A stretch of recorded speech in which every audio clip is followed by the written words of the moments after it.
Ok. Eh bien, bienvenue à tous. Je suis ravi de vous accueillir pour ce webinaire à propos de nos médias serveurs Proxima.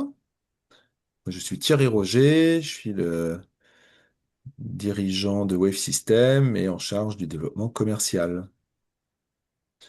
Je serai votre contact privilégié pour évoquer vos projets. Je pense que tout le monde voit mon écran. Donc, c'est l'occasion de donner quelques principes pour ce webinaire. Vous pouvez allumer vos caméras, je me sens moins seul, mais gardez vos micros coupés, ce qui vous permet d'interagir encore avec vos collègues et peut-être votre téléphone. On est un certain nombre, donc le mieux c'est peut-être de saisir les questions dans la zone de chat que vous trouvez sur l'application Zoom, et je répondrai à certains moments au chat, puisqu'il y a des pauses dans le déroulé qui me permettent de consulter le, le chat. Euh, et puis, il y a des temps de questions-réponses, du coup, qui sont à ces moments-là où vous pourrez ouvrir les micros pour interagir. OK. On va aborder Proxima, qui est une gamme de médias serveurs de mapping vidéo, à la fois robuste et intuitif. Nous, Wave System, qui sommes-nous? Nous sommes une société française qui développons des lecteurs audio, audio-vidéo, ainsi que des médias serveurs, et qui créent des expériences visiteurs inoubliables. Donc on est une société française fondée en 2000 et qui innove sur le marché du Pro AV depuis 26 ans. Nous sommes dans une belle dynamique avec une forte croissance ces dernières années.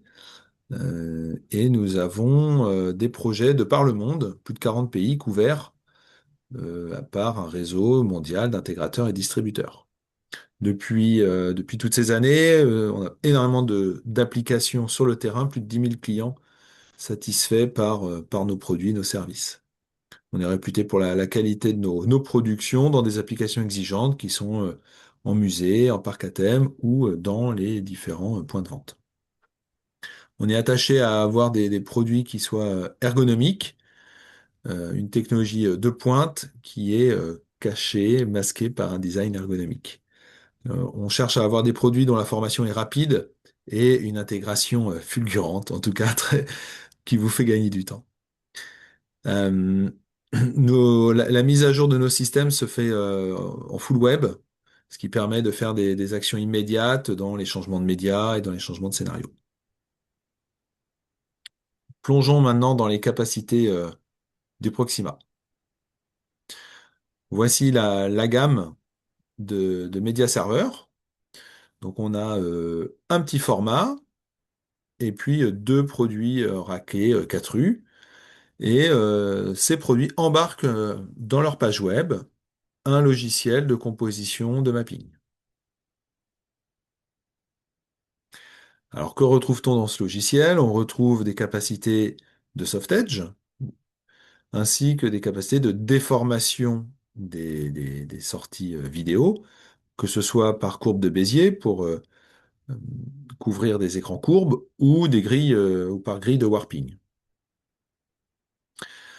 Tout se fait full web, c'est-à-dire qu'on n'a pas d'écran de contrôle physique, on a un écran de contrôle web qu'on retrouve dans l'interface web de votre PC. Ce qui est très pratique. La machine reste en baie, connectée à ses projecteurs et ses écrans, et vous pouvez vous déplacer librement avec votre ordinateur, qui n'a besoin d'aucune ressource particulière, puisqu'on va exploiter le navigateur web de votre ordinateur. Le, L'espace pixelaire dans lequel on peut travailler en Proxima, il est d'un peu plus de 16 000 pixels par 16 000 pixels. Nous sommes attachés à faire des machines fiables et pour nous, un des passages, une des nécessités, c'est d'opérer sous Linux.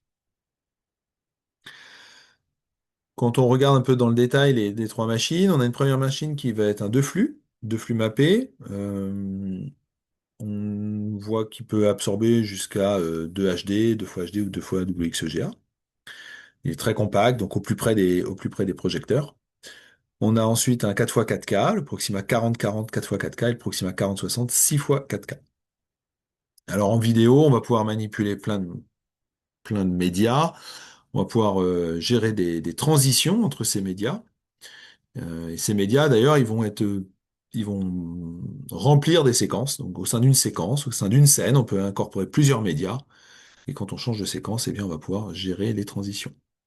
On va pouvoir décoder l'ensemble des résolutions de fichiers qui se présentent, sachant que lorsque ces fichiers sont inclus dans de la 8K, c'est véritablement les capacités GPU qui sont mobilisées. Quand c'est exclu des ratios 8K, c'est plutôt du décodage CPU. Les codecs privilégiés sont l'H264, l'H265 et le HAP. En plus des médias qu'on est amené à enregistrer en local sur les machines, on peut aussi gérer des flux vidéo over IP de type NDI, ainsi que des flux en provenance d'une carte optionnelle d'acquisition en HDMI. On va pouvoir composer notre espace pixelaire et puis on a un rendu temps réel sur nos sorties. On a également des effets visuels qui ont donc un moteur qui permet de générer des contenus en automatique et audio réactif. En audio, on est aujourd'hui sur des sorties stéréo, que ce soit sur jack, USB et HDMI, et on travaille ardemment pour livrer du multicanal audio dans les prochaines semaines. 8, peut-être 16, peut-être plus encore. C'est le chantier du moment. Et il y a aussi un SPDIF sur les grosses machines. Donc ce média serveur, il peut être contrôlé selon différentes modalités. L'OSC, l'ARTNET, il y a également une API HTTP. On peut faire du Wake on LAN. On peut générer aussi des enchaînements de séquences en automatique selon le long d'une timeline. Et on va pouvoir connecter des interfaces, par exemple contact sec vers clavier, en USB. Et donc, on va pouvoir interagir aussi sur contact sec, sur des contrats très muséaux de type contact sec. Si on regarde un peu dans le détail les interfaces des serveurs, donc le plus petit sur une base PC industrielle avec deux sorties HDMI, deux ports réseau. Et ensuite, le 4040, il aura une carte graphique en quatre DisplayPort, deux ports réseau également. Et 4060, il a une carte graphique en six sorties vidéo et deux ports réseau. Voilà aujourd'hui ce qu'on a. On a les slots d'extension possibles pour les cartes HDMI sur les plus gros. Donc là, bon, c'est un exemple de synoptique. Aujourd'hui, lorsqu'on fait de la vidéo monumentale, on va utiliser un Proxima. Lorsqu'on veut le coupler à des shows lumière et de l'expérience multicanal audio, et on peut être amené à le coupler à d'autres machines qu'on a chez nous au catalogue, comme le Show Control Player EVP 380, qui lui a des capacités en lumière et en multicanal. Et avec le temps, eh bien, le Proxima va s'enrichir, il y aura un transfert de fonctionnalités vers le Proxima. Ok, et là, je vais pouvoir répondre à vos questions. Je lève le nez un petit peu et on peut ouvrir le micro si déjà il y a des questions autour des capacités des machines.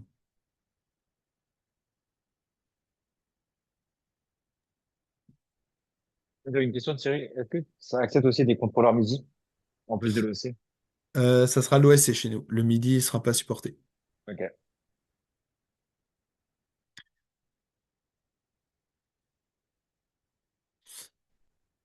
Maintenant, voyons quelques réalisations faites avec les Proxima. Proxima, on l'a sorti il y a 2 ans. C'est environ 80 machines qui sont sur le terrain aujourd'hui, dans des applications diverses et variées. Bien sûr, on va privilégier la plupart du temps de l'installation, mais c'est une machine qui est pensée pour les installations semi-permanentes et permanentes. Et donc ici, c'était une exposition aux arts et métiers durant 11 mois. Voilà un exemple d'installation. On a eu aussi des installations en retail. Je sais plus quelles sont. Voilà. où là, c'est une expérience en 8 sorties avec une interactivité. L'interactivité, elle est portée par le serveur, un serveur interactif qui envoie en NDI son flux vers le serveur, qui est donc là un serveur de mapping. On a quelques sociétés de spectacle aussi qui utilisent Proxima. Là, c'est une société qui historiquement travaillait en Archaos. Et Archaos n'ayant plus trop de mises à jour, les clients ont basculé vers Proxima. Et donc là, c'est CS Prod, qui est une société de spectacle qui fait des spectacles en entier, contenu et régie technique. Et là, ce sont deux machines, deux Proxima 4040 qui sont sur une installation 7 flux.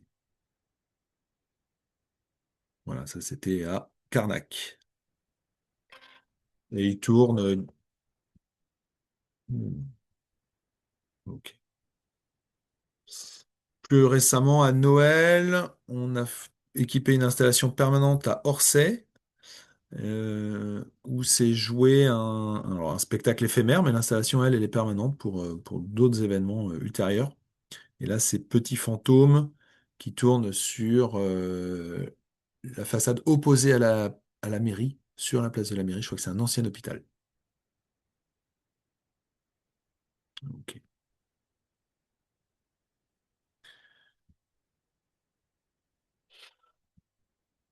Depuis plusieurs mois, on est en exploitation également à la Giga Exhibition, qui est un site opéré par Adrena à Barcelone.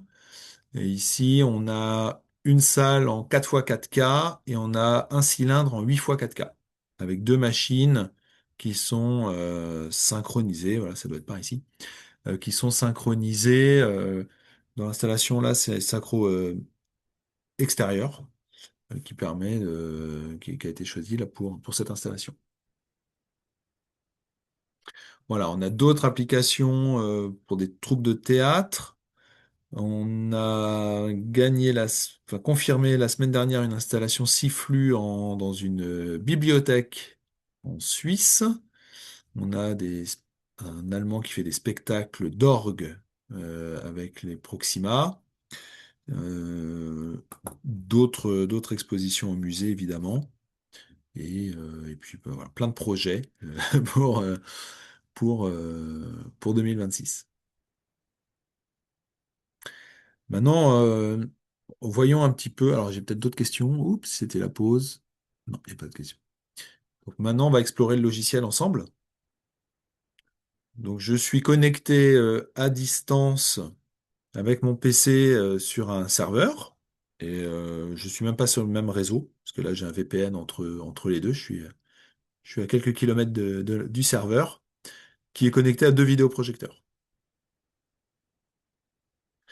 Alors, ce qui se passe quand on déballe un Proxima et qu'on le branche, il va vous proposer une adresse IP, soit parce qu'elle est donnée par un serveur local, soit son adresse IP de secours, une IP statique qu'il va afficher. Donc, on s'y connecte.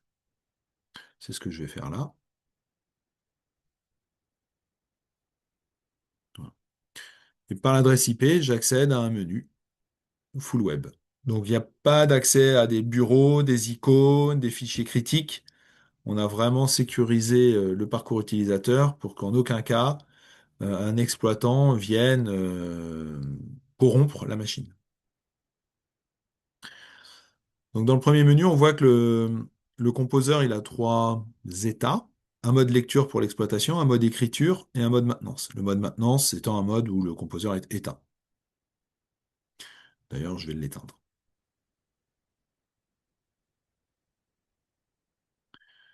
Un deuxième répertoire où je verse mes médias. Donc l'insertion de médias est forcément full web. C'est aussi une zone où on enregistre nos projets. C'est une zone où on a des logs qui sont utiles pour les éventuelles assistances constructeurs. Et c'est une zone également qui nous sert à faire les mises à jour logicielles. Quand on vous livre une mise à jour, on porte la mise à jour intégrale de l'OS, des drivers, des librairies et de l'applicatif. C'est vraiment tout qui vient puisque c'est vraiment l'image qu'on qualifie chez nous. Dans le paramétrage, on va trouver la langue, le mot de passe. On va trouver les écrans connectés au serveur, négocier les edits avec ces écrans. On va pouvoir configurer les sorties audio sur l'HDMI ou sur la carte son, gérer le volume général. Pour l'instant, ça reste très modeste en stéréo. On a aussi la possibilité de faire un mute. Et toutes ces interfaces ont une API HTTP. Donc, on a Fidelio, typiquement, qui avait besoin de privatiser le lieu et de muter à distance depuis un Crestron. Voilà, c'est typiquement ces choses qui peuvent être faites. Les ports réseau, il y a 2 ports réseau à configurer. Le Wi-Fi n'est pas disponible. d'ATR. Et enfin, système, avec la possibilité de voir l'état de la machine, et puis de faire un certain nombre d'interventions à distance. Quand je quitte le mode maintenance, je lance le composeur. Et j'arrive sur une interface vous est peut-être familière, puisque le Proxima et son composeur, c'est travaillé avec une société partenaire qui s'appelle EVM, qui a son propre logiciel pour le monde artistique et semi-pro, et qui nous dédie une version durcie sous Linux pour les usages professionnels. Dans cette interface, on va retrouver un premier environnement dans lequel on va décrire la taille de notre espace pixelaire et le nombre d'écrans qu'on souhaite. Je vais commencer à prendre la souris. OK. Et le nombre d'écrans qu'on souhaite mettre dans cet espace pixelaire. Donc c'est ici qu'on va pouvoir commencer à recouvrir nos écrans. À l'aide d'une test card, on va pouvoir engager le warping sur les écrans. Alors déjà, on va faire l'identification. On va affecter nos écrans à nos machines, évidemment. Voilà. Là, on a affecté nos écrans virtuels à nos écrans physiques, à nos machines physiques. Et puis, on va pouvoir commencer à warper aux angles. On va pouvoir également enrichir, affiner le warping à l'aide d'une grille qui au maximum est en 15 par 15. Et on va pouvoir aussi enclencher du Bézier sur des situations où on aurait des écrans courbes.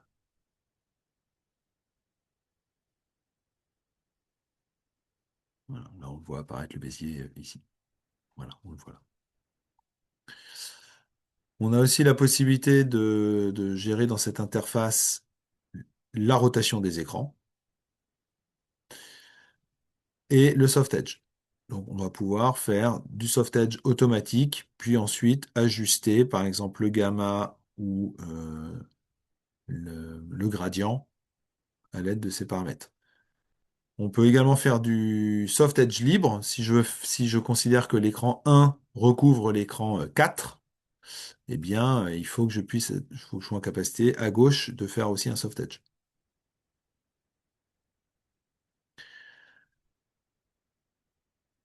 OK. On a vu l'essentiel ici dans l'espace pixelaire. Je peux également prendre des questions avant de quitter cette interface.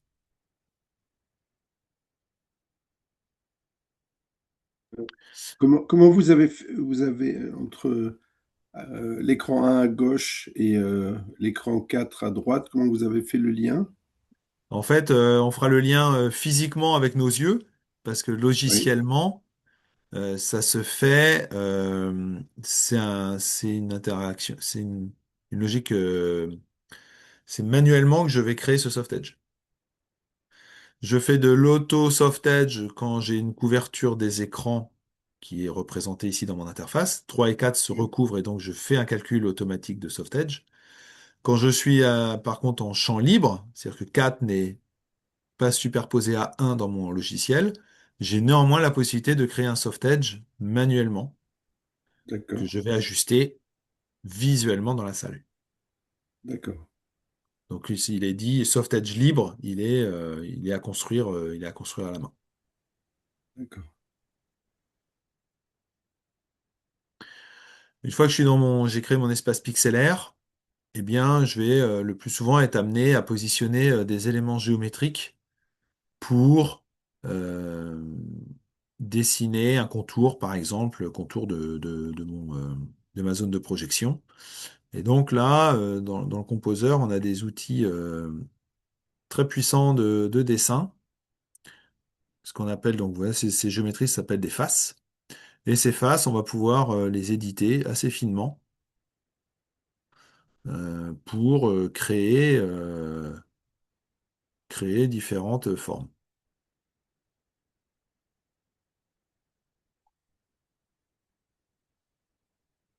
Donc là, on est libre dans les outils de dessin. On peut aller très fin, on peut vraiment être très fin et si je double-clique, voilà, par exemple, là j'ai un bézier. Donc c'est assez puissant comme outil de dessin et on nous a remonté quand il y a besoin de faire un masque autour d'un loup empaillé, eh bien c'est bien pratique, par exemple, d'avoir ces outils qui sont à la fois puissants mais aussi très simples d'utilisation puisque c'est inspiré d'Adobe. Donc à chaque fois que je crée un objet, une face, eh bien, elle enrichit ici une arborescence au sein d'un groupe. Puis après, je peux organiser différents groupes pour, par exemple, pour verrouiller ou masquer des éléments. Voilà pour les objets de type face. Bien sûr, je vais quand même la faire tourner celle-là. Hop, voilà.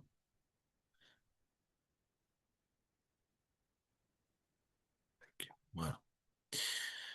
Le deuxième typologie d'objet qui est manipulé, ben, ce sont les players. Je drag and drop un player dans mon espace pixelaire. Voilà. Je vais peut-être utiliser l'aimantation pour faciliter le travail. Voilà. Tac. Et quand j'ai amené un player, le panneau des sources s'est affiché. Voilà. Le panneau des sources s'est affiché. Au sein des sources, je peux importer donc des vidéos, des GIFs ou des images. Je peux également importer des shaders. Je peux importer un flux NDI. Je peux importer un flux Livecam, donc une caméra USB, ou un flux HDMI, SDI en provenance d'une Blackmagic. Je peux également importer une playlist de médias. Donc on va peut-être mettre une vidéo.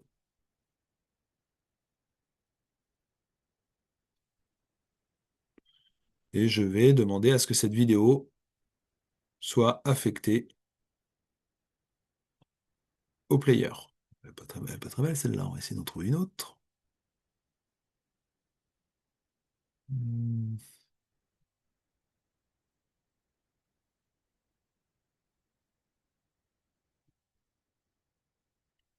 ok. Maintenant, si je souhaite limiter la projection de la vidéo à la forme que j'ai dessinée, je vais prendre alors, mon player, c'est celui-ci, et je vais pouvoir clipper la vidéo dans la forme. Alors là, mon player étant dans le groupe 2 avec la phase 2, bah, il est clippé avec le carré. Si j'amène le player cette fois dans le groupe 1, il est clippé à la phase qui est dans le groupe 1. Si je ramène la phase 2 dans le groupe 1, il est clippé aux deux zones. Je pourrais aussi décider qu'une face ne soit pas une zone de délimitation de la vidéo, mais à l'inverse, un masque. Et dans ce cas-là, évidemment, c'est masqué. Donc on va être très à l'aise pour manipuler nos faces et nos players dans différents groupes et ainsi composer notre espace pixelaire. Je reviens dans le groupe 2, je vais ramener une forme. Voilà. Et je vais exploiter un autre atout du Proxima, c'est que dans mon groupe, je peux appliquer des effets.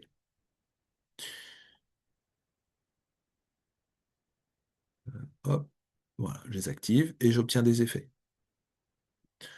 Alors, si dans le groupe 1, je voulais appliquer des effets de type, hop, ligne rouge, voilà, avec de l'épaisseur, voilà.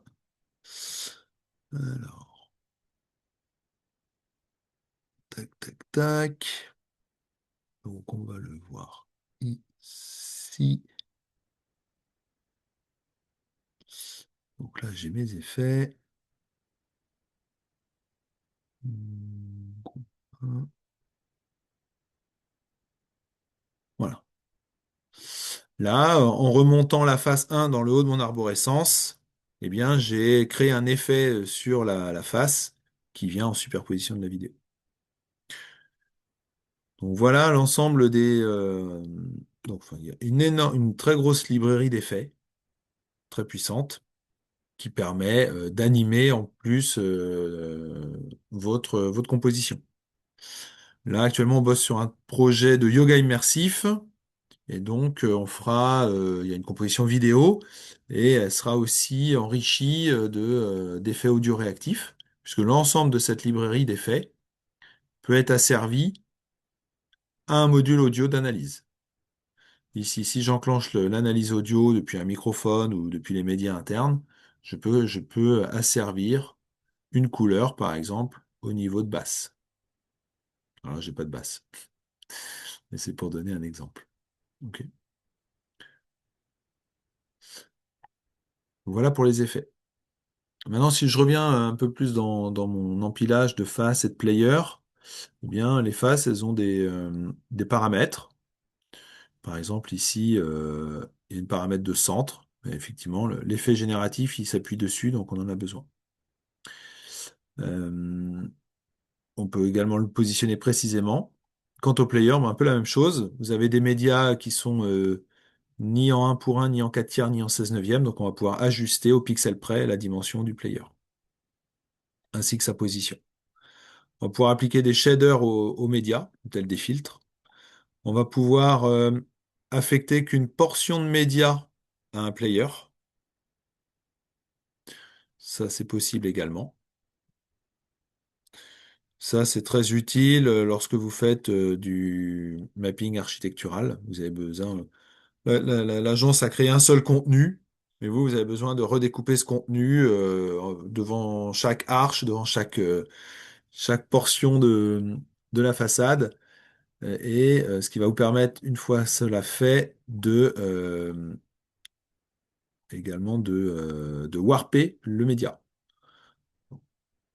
On va un petit peu calmer l'épaisseur ici. Voilà. OK. Maintenant, si je rentre du coup sur ce player-là, et que je peux le warper. Hop. Alors, comment on va montrer ça? Voilà, si je reprends ce média-là, qui est dans le player, voilà, j'ai la possibilité de le warper. Alors, ah voilà, je sais pourquoi. Voilà, très bien. Ce player, je peux le warper. Ah, mais non, il est là. Je fais des bêtises. Voilà, on va le prendre sur, on va dire que c'est lui. Ce player-là, le player 2, j'ai la possibilité de le warper selon une grille. Donc maintenant, si j'applique un média dedans, on va remettre celui-là, c'est pas gênant. Voilà. J'ai la possibilité de warper mon média. Donc, pas simplement ma sortie, mais aussi mon média ou ma portion de média à laquelle que j'aurais affecté dans mon player.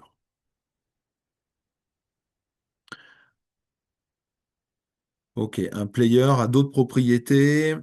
On peut le soft edger. Donc, on peut lui aussi lui créer des soft edge. C'est dans le cas où, au sein d'une sortie 4K, on alimenterait un video wall controller qui lui-même aurait 4 sorties HD et qu'on voulait refaire du soft edge à l'intérieur de la sortie.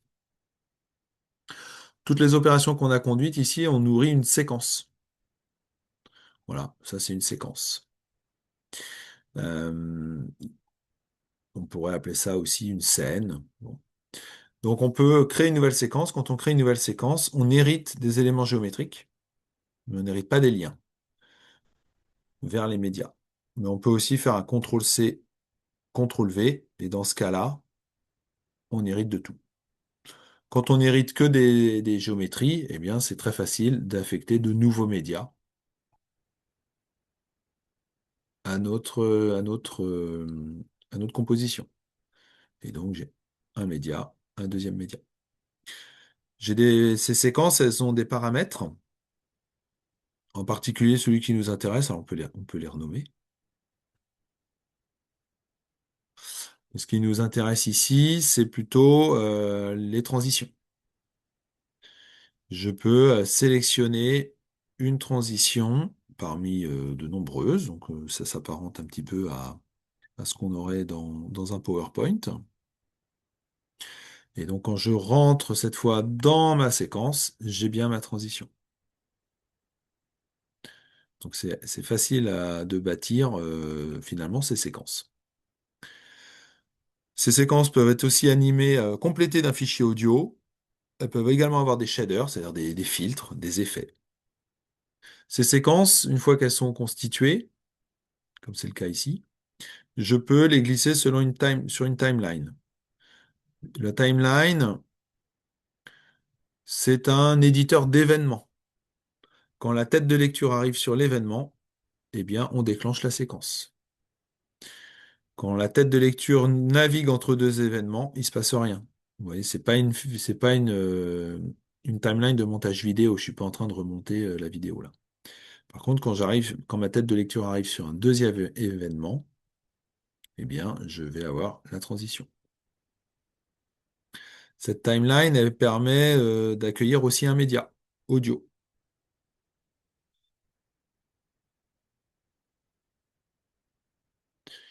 Et on va pouvoir, dans ce cas-là, positionner nos événements très précisément sur la timeline. On peut créer aussi des événements à l'aide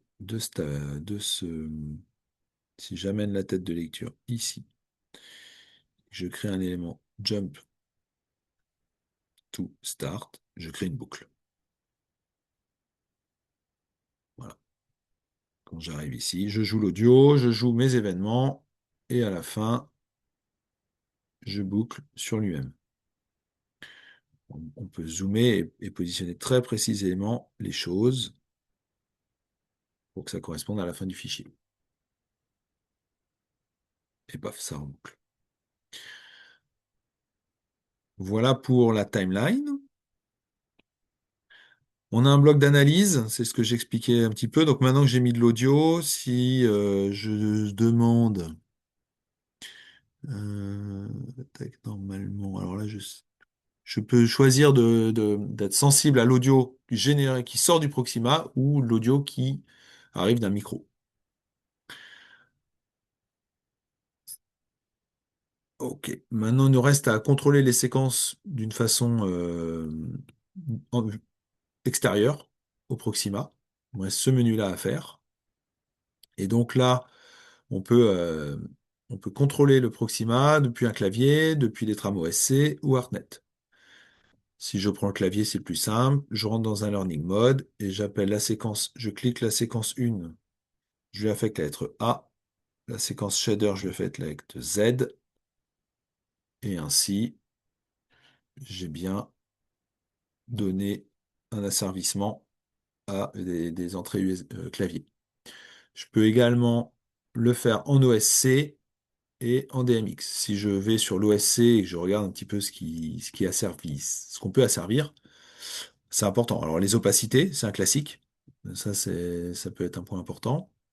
On peut également asservir, bien sûr, les séquences, la timeline. On peut asservir des effets. Donc c'est relativement large sur l'asservissement qui peut être fait en OSC. Donc pour faire des télécommandes OSC, vous pouvez utiliser TouchOSC par exemple. Mais vous pourriez aussi faire des commandes. L'OSC, c'est de l'UDP, hein, donc toutes les commandes Crestron, Extron sont possibles vers le Proxima, puisque l'OSC, c'est de l'UDP.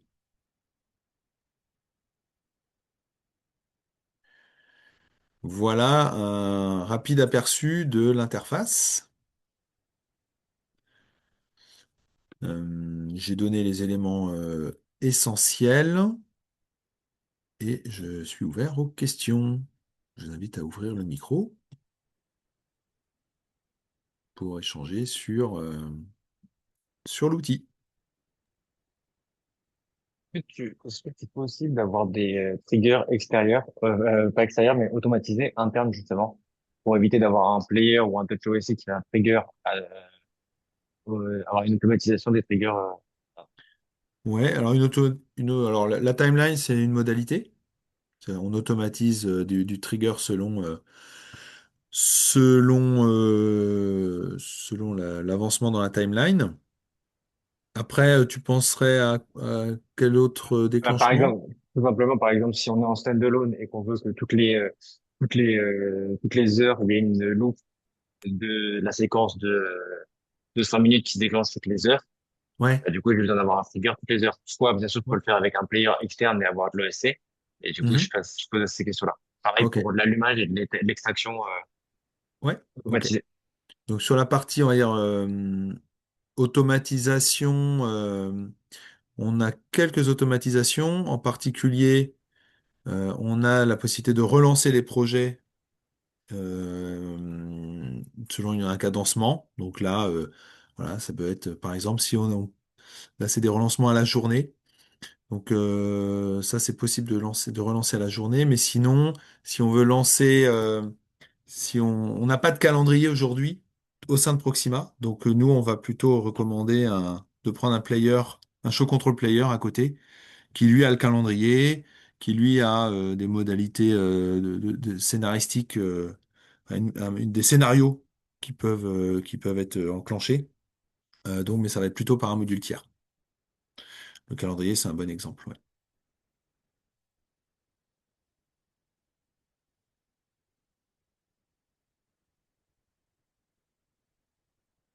Donc sur Orsay, quand on a pris l'exemple ici, sur Orsay, celui-là, c'est bien ce qui se passait. Ça devait démarrer tous les soirs à 20 h, et puis c'était 3 fois, sauf le 24 et le 25 décembre, c'était un autre motif de répétition. Et puis il y avait les extinctions, les rallumages, etc. C'était nous, le show control player qui était au-dessus. Celui-là qu'on a vu, la même qu'on a vu ici.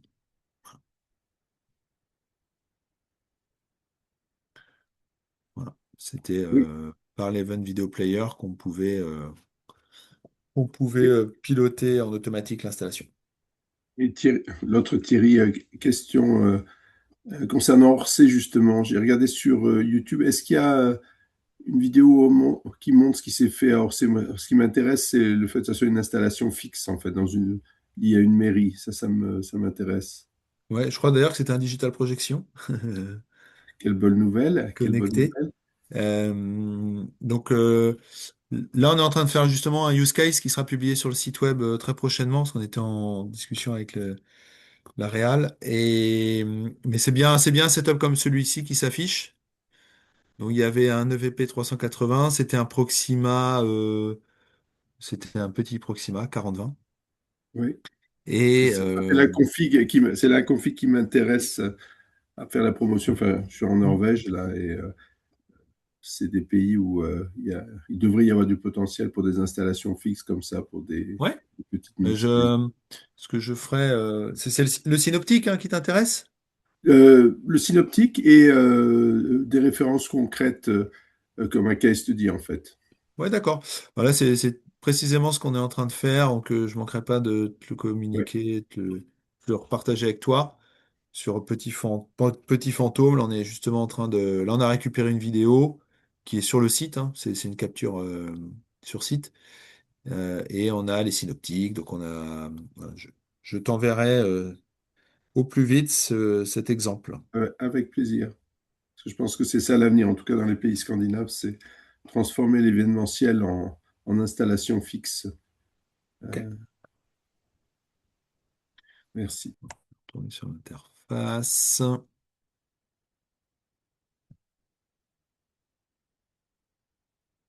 Peut-être y a-t-il d'autres questions tout à l'heure avec ASL ou Greg. Alors Greg, je sais pas de quelle société il est. Tu es Greg?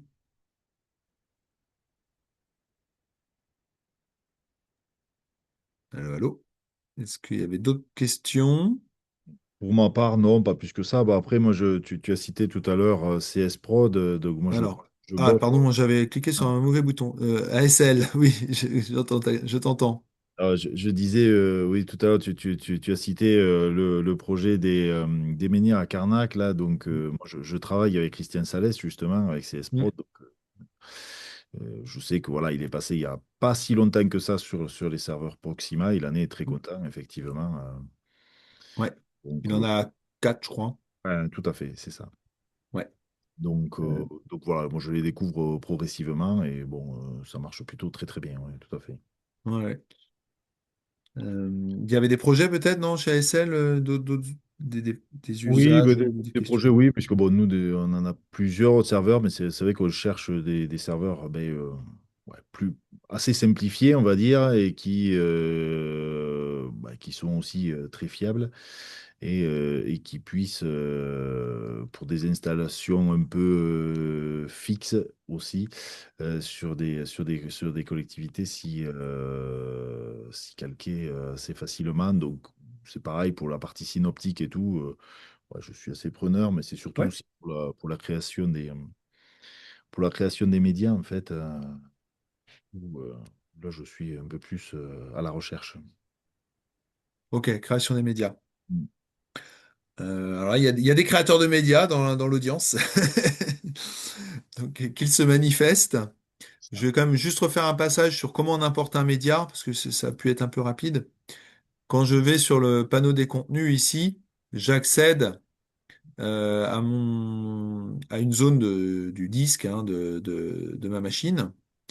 Mais c'est pas ici que j'importe les médias. L'import de médias, il va se faire au niveau de la couche serveur dans mes fichiers.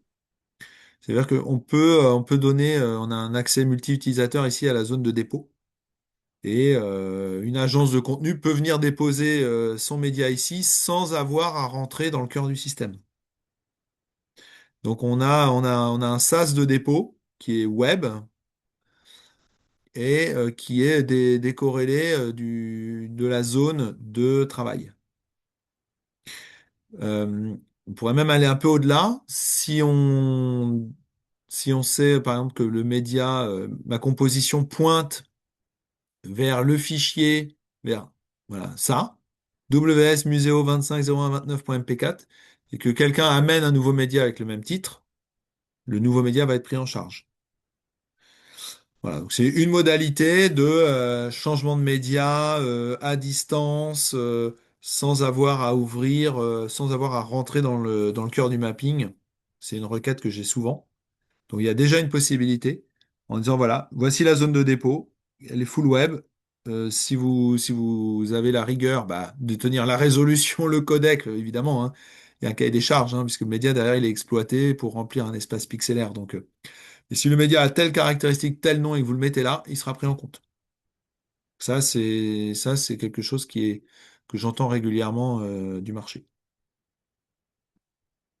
Quant à la création de médias, pour l'instant, on n'en fait pas, mais ça va, nous, de notre côté, ça va pas tarder. Prochainement, ici, vous aurez un générateur de contenu par IA.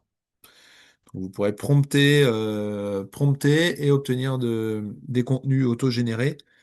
C'est ce qu'on avait démontré au JTSE avec Olivier Collet. Je vois qu'il est connecté. Donc, bonjour Olivier, c'est l'occasion. Et sur le stand de Christie au JTSE, on faisait une démonstration de génération de contenu euh, aux bonnes résolutions, du coup, nativement aux bonnes résolutions, par un prompt IA. C'est une autre possibilité. Maintenant, on connaît les hallucinations, on connaît les limites de l'exercice de l'IA, donc sur des collectivités, ça peut être un point sensible. Euh, donc après, voilà, sur les générations de contenu pour affichage monumental, eh bien, on a, tout à l'heure, on le disait, on a Guillaume. Euh, voilà, la société de Guillaume qui s'appelle AC3, par exemple, fait beaucoup de contenus vidéo monumentaux. Si pas d'erreur de français. CS Prod, bien sûr, fait aussi des contenus vidéo. Je ne sais pas s'il y en a d'autres dans l'assistance qui sont producteurs de contenu et qu'ils se manifestent. Ce serait, c'est aussi le moment d'opportunité pour échanger entre les différentes expertises et différents métiers. Euh, mais on a, est-ce que vous m'entendez? Ouais. On a des gens, alors aussi, on a pas mal de gens dans notre entourage qui font du contenu, hein. On pourrait aussi se recontacter avec ASL et regarder qui fait du contenu sur votre territoire. On a 80% de nos clients sont des intégrateurs parce qu'ils ont besoin de machines, et 20% de nos clients sont des producteurs de contenu parce qu'ils ont besoin de machines aussi. Donc voilà, on sera ravis de partager des informations.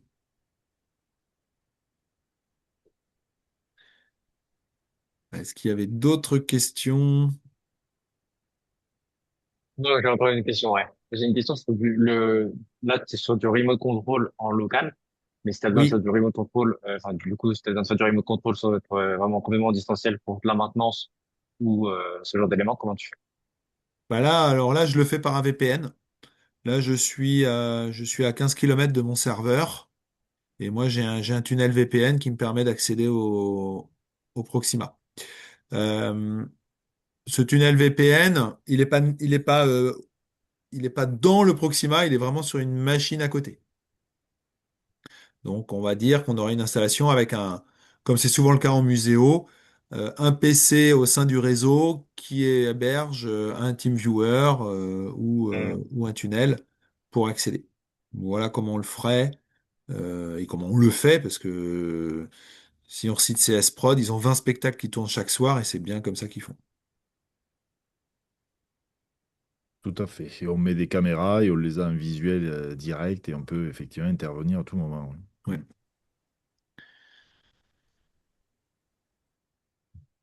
Alors, j'essaie de me retrouver. Je vais couper l'enregistrement. Hop. Voilà.